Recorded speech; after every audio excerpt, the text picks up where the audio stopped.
Você sabia que o Senado engavetou 817 emendas e leis contra o crime já aprovadas aqui na Câmara? O levantamento foi feito pelo deputado Alberto Fraga, eleito aqui pelo Distrito Federal, que falou com exclusividade para a equipe do Fator Político BR. É difícil aprovar um projeto aqui na casa e quando a gente aprova o projeto, infelizmente o Senado Federal senta em cima ou deixa arquivar. É inadmissível. O Senado, ela funciona como uma casa revisora. Então, as propostas votadas pela Câmara Federal precisam ser, no mínimo, revisadas pelo Senado Federal, coisa que, infelizmente, não tem acontecido. Você veja que o número é significativo. 817 emendas constitucionais e projetos de lei foram arquivados ou foram deixados de votar pelo Senado. Agora, a culpa é de quem? Né? Dos deputados aqui não é, que nós estamos fazendo nossa parte.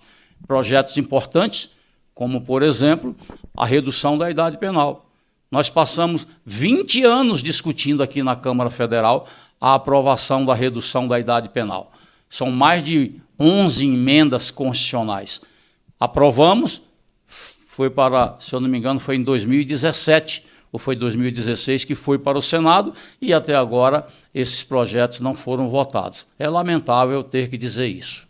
Pois é, e em um país como o Brasil, com altos índices de criminalidade, como propostas para combater esse grave problema podem estar esquecidas na gaveta? Olha, eu tenho brincado e desafiado qualquer cidadão brasileiro a apresentar uma sugestão sobre projetos para combater a violência e o crime organizado no Brasil. Tem projeto de tudo quanto é forma. O lamentável é que o Congresso Nacional só legisla para a segurança pública por espasmos. Acontece um fato violento, uma tragédia, um fato grave, aí reúne-se os líderes e querem discutir projetos importantes. Não pode ser assim. Nós temos que ter no ordenamento jurídico um mecanismo de defesa da sociedade. O crime organizado está muito organizado e está avançando cada vez mais.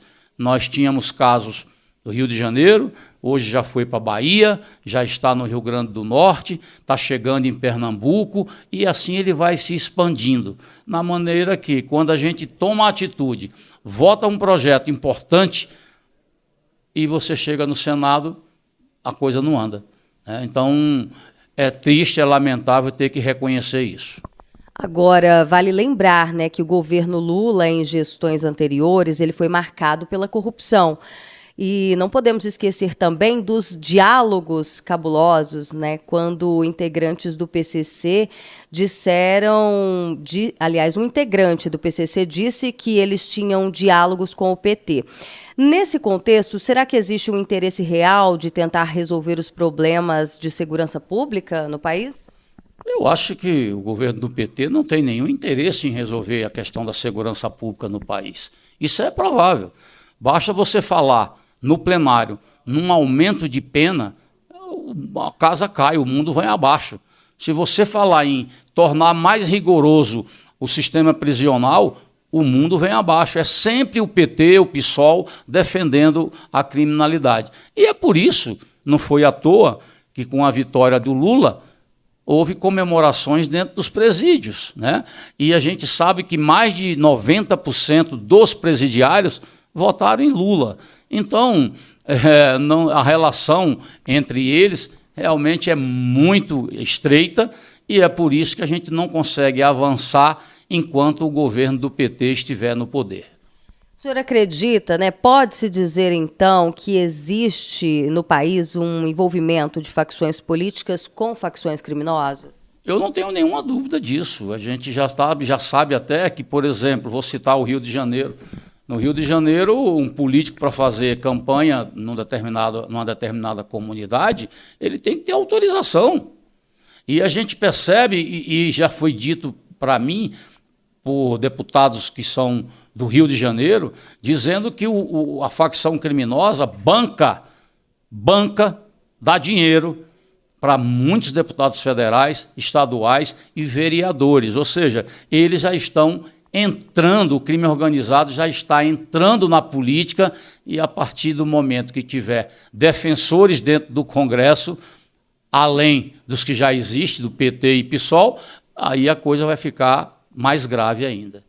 Deputado, em entrevista recente ao canal Fator Político BR, o procurador Marcelo Rocha Monteiro disse que os brasileiros, principalmente os mais humildes, não caem mais nessa história de bandido ser vítima da sociedade.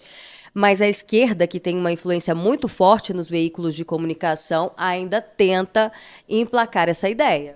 Eu não tenho dúvida e concordo plenamente com o procurador, com o doutor Marcelo. A gente percebe que depois da declaração do Lula, que o cara rouba um celular para tomar uma cervejinha, né, e só que o vagabundo, para tomar aquele celular, ele mata aquela pessoa. Se a pessoa demorar a entregar o celular, ele mata. E vem alguém com uma posição, vamos dizer assim, a nível presidente da República, e dá uma declaração dessa, isso é triste, é lamentável, é trágico, né, para não dizer outra coisa. E nós continuamos aqui lutando, porque temos aqui um grupo de parlamentares que são oriundos da segurança pública e que o nosso objetivo principal é deixar um ordenamento jurídico em condições de defender a sociedade. Veja, nós estamos lutando aí para que a gente aprove o Código de Processo Penal. O Código Penal brasileiro é de 1940. É lamentável que a gente não consegue avançar. Quem é que está por trás disso? É quem está no governo, é quem tem o poder de dizer, não vote isso, não há interesse em votar isso. E isso, quem paga um preço muito alto é a sociedade. Agora, deputado, ainda falando sobre essa influência dos veículos de comunicação, a gente tem que lembrar, né, que a influência, essa guerra cultural, ela está não só, né, no formato de notícias, como ela chega, por exemplo, a bala perdida nunca é do criminoso, e sim do policial. E também séries, filmes, onde acontece, né, uma bandidolatria. Você se pega torcendo ali para o bandido e para que a polícia, no caso, se dê mal durante ali esse roteiro. É a cultura do brasileiro, né? Eu vejo sempre um policial, uma operação policial. Quando o policial se dá mal na abordagem ou escorrega e cai, é motivo de chacota. Quando, na verdade, você vai em países aqui como Chile, pertinho, um carabineiro entra num ônibus, as pessoas se levantam para ele sentar. Não como sinal de medo, é respeito, porque sabe que o cara está cansado, está indo para casa, então o cidadão promove esse tipo de ato. Nos Estados Unidos, a lei é dura. A lei é muito dura, a lei é para ser cumprida. Então, os órgãos de comunicação, a mídia, jamais vai colocar uma notícia. Eu me recordo de um caso aqui em Brasília, foi um dos únicos casos, em um sequestro, e o cara colocou uma faca na garganta da mulher, ia matar a mulher em frente a uma farmácia, e o atirador de elite do BOPE atirou e matou. Você acredita que a imprensa ficou muda até esperar a reação da população? Quando todo mundo aplaudiu e concordou, e aí o Alexandre Garcia fez um comentário, aí todo mundo ficou do lado do policial. Eu sempre digo uma frase, né, que a gente tinha que ter isso muito na mente do brasileiro, né? O cidadão, quando está em perigo, ele invoca a Deus e chama a polícia. Passado o perigo, ele esquece de Deus e xinga a polícia. Essa é a cultura brasileira. Nós, quando fazemos um projeto para melhorar o desempenho do policial, a sociedade tem que entender que quando tem um policial bem pago, bem preparado, é sociedade protegida. Mas, infelizmente, por causa da mídia, você pode ver que quando tem uma crise braba no governo, a Rede Plim Plim, a Globo sempre coloca matérias com erros dos policiais, com excesso dos policiais. Nós tivemos um caso recente aqui no Distrito Federal, onde a polícia estava realizando uma blitz, o condutor havia ingerido bebida alcoólica, fugiu e a polícia atirou contra o veículo e acabou acertando, né, o passageiro. Qual a sua opinião em relação a essa abordagem? Eu não gosto de fazer julgamento dessas ações policiais, porque eu quero dizer a você que está nos ouvindo que o policial ele tem no máximo ali 5, 6 segundos para decidir se atira ou não atira. Às vezes a vida dele depende daquele momento de reação. Tem gente que decide num gabinete com ar-condicionado. O policial da rua, não. O policial na rua ele tem que atirar para salvar a sua vida ou de terceiros em frações de segundos.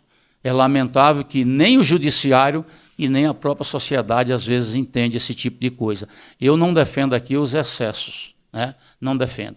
Mas você falou uma frase no início que eu achei fantástica. A bala perdida sempre é da polícia, né? Engraçado que quando tem confronto entre facções criminosas, aí eles omitem o caso da bala perdida. Mas quando é criminosos, polícia, a dúvida sempre fica no ar para dizer que foi a polícia que atirou. Então, essa é a cultura do nosso país, infelizmente. É isso aí. Olha, para encerrar, eu queria saber do senhor, né, após fazer o levantamento dessas 817 emendas e leis engavetadas no Senado, qual o próximo passo que o senhor pretende dar? Nós fizemos um movimento na semana passada dos presidentes das frentes parlamentares. Nós fizemos uma obstrução. Depois dessa obstrução, nós fomos conversar com o presidente do Senado, o senador Rodrigo Pacheco, e fomos muito bem recebidos, né? Colocamos algumas coisas na pauta para ser votado e até o final do ano eu tenho certeza que ele vai nos dar algumas respostas.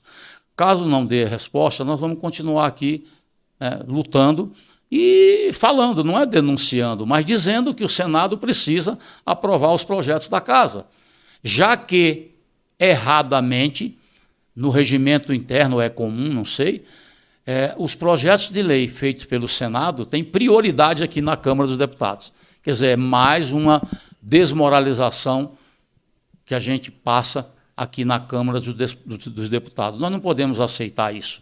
O senador e o deputado federal são iguais. Um representa o povo e o outro representa o Estado.